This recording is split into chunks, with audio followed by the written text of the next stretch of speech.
ค่อยๆปิ้น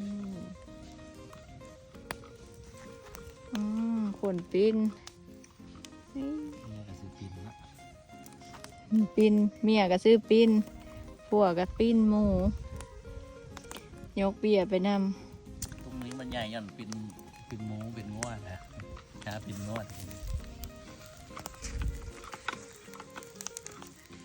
ผัวพร้อมเมียเพียงแท้เด้เอื้อยอ้ายคอยมื้อนี้เปลี่ยนบรรยากาศมากินปิ้นหมูอยู่สวนยางพาราของพวกเฮากว่าจะมาเป็นสวนยางได้ที่สวยงามขนาดนี้บ่แม่นเรื่องง่ายๆทุกคนผ่านมาบักหลายปีนึง5-6 ปี7 ปีเพิ่นบ่จักต้องได้ใช้ทางแห่งกายแห่งใจและแห่งทรัพย์ลงมาทุ่มเทกับเพิ่นคนที่ทุ่มเทแห่งกายแห่งใจที่สุดก็คือพ่อแม่และน้องชายของข้อยเพิ่นแหละส่วนพวกเฮากับปีนึงเมื่อวานอยู่เทื่อนึงและ2เทื่อสิ่งที่ทุ่มเทลงไปทางเบิดและได้รับมากผลแบบนี้เฮาก็ดีใจได้เห็นแล้วก็ดีใจไปนำบรรยากาศอยู่สวนยางพวกเฮากำลังดีเลยทุกคนยางก็เป็นกีดแล้วเริ่มกีดปีนี้ปีแรกพ่อแม่ดีใจอย่างยิ่งเลยเพื่อนเลยรับมากผลจากการกีดสวนยางครั้งแรกของเพื่อนจนพากันไปนอนประจำอยู่สวนยางเลย2 เท่าสุเพิ่นทรงสิดีใจแหงเนาะพ่อกับแม่คอย